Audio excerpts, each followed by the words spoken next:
What's good, YouTube? S.Craft back again with another barber tutorial, and today we are going to be doing a low fade, not a drop fade, but a lower fade with a number 2 on top. And we're going to be fading today with some detachable blades. Yes, that's right, detachable blades, because I've had several people in my comments saying, hey man, I want to see some more fades done with the detachable blades. So we're going to break out the Auster Octanes today and break out some of those blades, man. So right now I'm going over the top with a 1.5 JRL guard with my JRL thousands. And the reason I'm doing a 1.5, it's actually a 1.5 open, but to me it's kind of equivalent to a number 2 wall premium guard. So just going over that, let's say it's a 2 on top. Going over that with the 2 on top.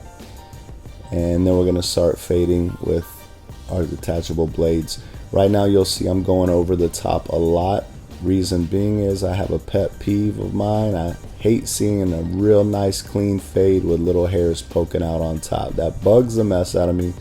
So I usually go over the top in the beginning, and after the haircut is complete, the fade is done, I'll go back over it again just to make sure we got every little hair. I want that thing to look smooth and clean, right?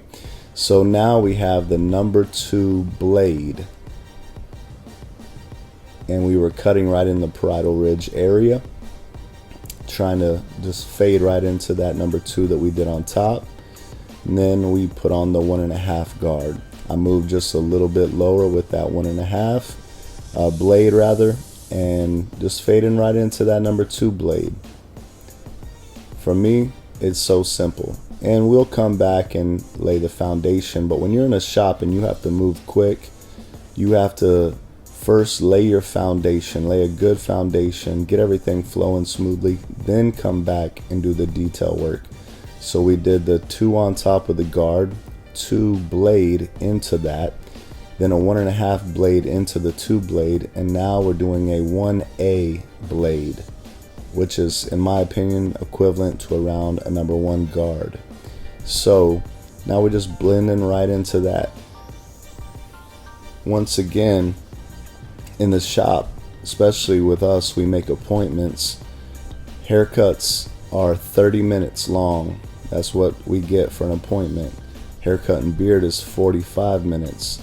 So what I like to do is take about 20 minutes, man, to lay a good clean foundation, and then I'll use the rest of the 10 minutes to just do detail work, whether it be using the corner of my blade or whether it be just doing some, shear over comb work, just detail work, man, getting everything looking fresh. So once again, 1.5 JRL guard open, equivalent to a number 2 on top, number 2 blade in the parietal ridge area, 1.5 into the 2, a 1A blade into the 1.5 blade, and now we have a number 1 blade. There's a difference between 1 and 1A. The number 1, in my opinion, is a little bit longer than a half guard, maybe an open blade. But so anyways, we just taking that number 1 right into that 1A. And as you notice, I just dropped down a little bit. There again, with detachable blades, people have asked me, how do you hold them? How do you blend with them? It's so difficult because I make lines. I think the problem is, if you're making lines, it's because you're using the teeth of the blade to dig in, and that's something you want to stay away from. If you actually kind of put more of your pressure up against the head towards the middle of the blade or towards the back of the blade, and kind of let the teeth float off of the head, then you'll see that it just blends really smooth into the previous blade that you did. So now I have an OA blade on there, and we're blending into the 1.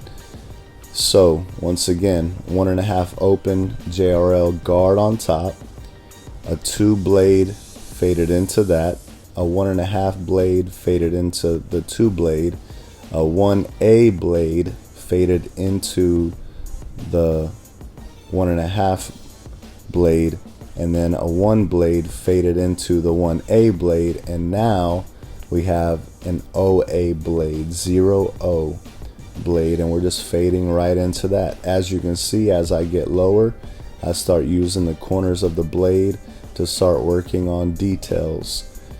I shared with you a moment ago, I try to lay a foundation within 20 minutes. The last 10 minutes I want to work on detail. But as I start getting closer to the bottom where you're going to see a lot more of the detail, I kind of start transitioning into detail work with my tighter blades. If I see dark spots, I just start tapping at them, because I don't want to create lines, and I don't want to leave a bunch of dark spots that I have to come back during my detail time to take out. So I try to start, if I see something very obvious, I start tapping at it with the corner. So now I moved over to the 000 blade. So I'm going to take that 000 blade and just flow right into that OA blade that I just did. All the while I'm just dropping a little bit lower, knowing that I want to end this fade at the end, or right above the C cup, right at the point where the C cup starts to go down. I want that vertical bar, the end of that vertical bar in the front where we line them up, I want that to be my ending point. So that's where I want to start hitting the bald at. So I moved from there again, the 1.5 open on top, the number 2 blade into that, the 1.5 blade into that, the 1A blade into that, the 1 blade into that, the OA blade into that, the 000 blade into that, and now I have the 50 blade. I know that's a lot.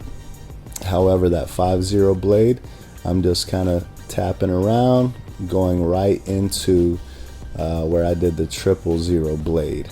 And that 50 blade is basically like your T outliners or something. I mean, it's gonna bald out, so that's why I'm just knocking all the rest of that hair off so we can bald it out and prep it for the shaver. But you see how fast that was? Whenever you get the system, whenever you kind of get used to these detachable blades, man, it can move really fast. I was never really a big fan of detachable blades because I always used my wall seniors. That's what I've been cutting with for over 20 years. But I like to try new things. And here a while back, I was seeing some people using the octanes or detachable blades, and I get bored easy. So I was like, you know what, I'm gonna give it a try. And at first it was a little challenging, but I didn't understand where I needed to put the weight of my pressure at when it comes to the head, and I was using more teeth than anything. But the more I started leaning towards the back of the blade, or the hilt of the blade, and the middle of the blade, I started really getting a smoother blend. As you can tell right now, I'm using more of the teeth, and because I'm doing more detail work and just hitting different angles. So when I do that, I don't mind using some of the teeth.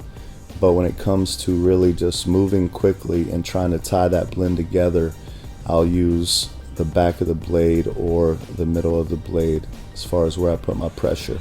Right now I'm going to go ahead and just throw this line up on before I start doing the detail work. So I went ahead and did that vertical bar with my Ren pose. If you don't know about them Ren pose, you better go back and watch my video on them. They're fire. You can get them on Amazon for like 25 bucks. Put a T-wide blade on it, and boy, it's gonna take it to the next level. So anyways, right now I have my my JRL 1000s again, and I just come in now. This is the detail part of my cut. So once again, we laid a foundation, and I will move really quick in that time. I'll move real quick because I know if I can lay a good foundation, I can always come back in the remaining time and start doing detail work. The more time that I have to do detail work, the cleaner my fade's gonna look. And for example, if I'm running behind in the shop and I get the foundation down, I know I have a good clean fade. It's gonna be good. I hit a little bit of detail work and we're in the money. However, if my appointment's running behind, or I have a no call no show, or I finish the process a little quicker and I have more time to detail, I'm good. It's only gonna get better. You know what I'm saying? So right now, here's another little trick. Turn your trimmer upside down, and I haven't used the shaver yet. So what I'm doing is I'm turning my trimmer upside down, and I'm creating a line. You can't really see it, but it lets me know where I need to take the shaver up to without getting into the hair, you know, into the fade part of it, so I don't create more lines with the shaver, because those Bronze Series 9 shavers I was just using, if you're not careful, man, they cut so close that they will leave a line. So just go around the head with your trimmers upside down, drop lower than the last guide that you did with the 5-0, and just kind of flick into the 5-0 with your trimmers upside down, but drop them down on the head a little ways, so it gives you some room to shave the bottom without shaving into the fade, if that makes sense. Obviously, I just lined them up with my Renpos. Now I'm throwing a little color enhancement on there. I don't always show you guys the color enhancement part, but I'm throwing a little color enhancement on there. The fade, as you can tell, is already blurry, and I haven't even done all my detail work. But the enhancement, it just makes it pop that much more. And so many people hate on color enhancement, which is stupid in my opinion. Anything to make the cut look better.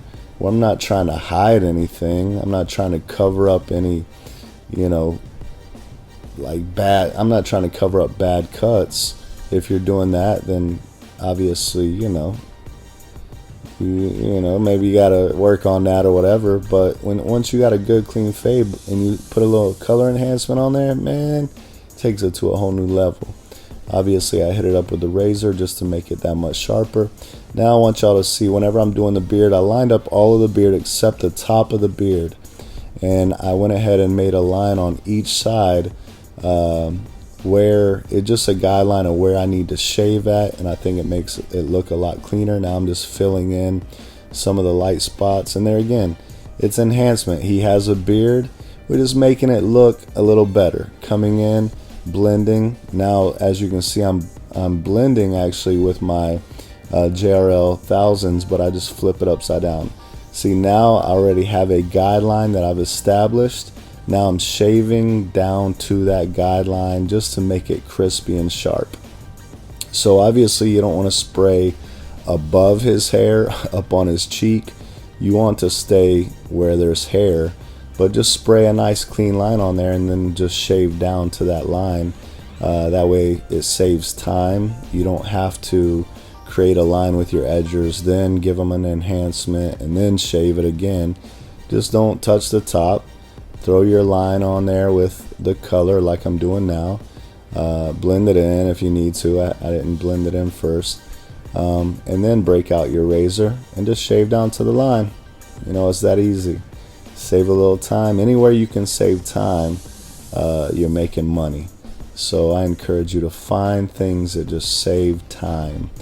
But now, see, I'm going around and I'm just detailing. I'm using my shears to knock off any long hairs that I see. If sometimes I like to break out my blending shears like I'm doing right now and just tap in different areas to make that thing look smooth. But there it is, man. That's the finished product. Tell me what you think. I think it's beautiful. But anyways, God bless you guys. I hope you enjoyed this tutorial. If you have not subscribed, please subscribe and make sure you hit that notification bell. It's a blessing to the channel, and we want to be a blessing to you. Hey, God bless you. We'll see you next time. Peace.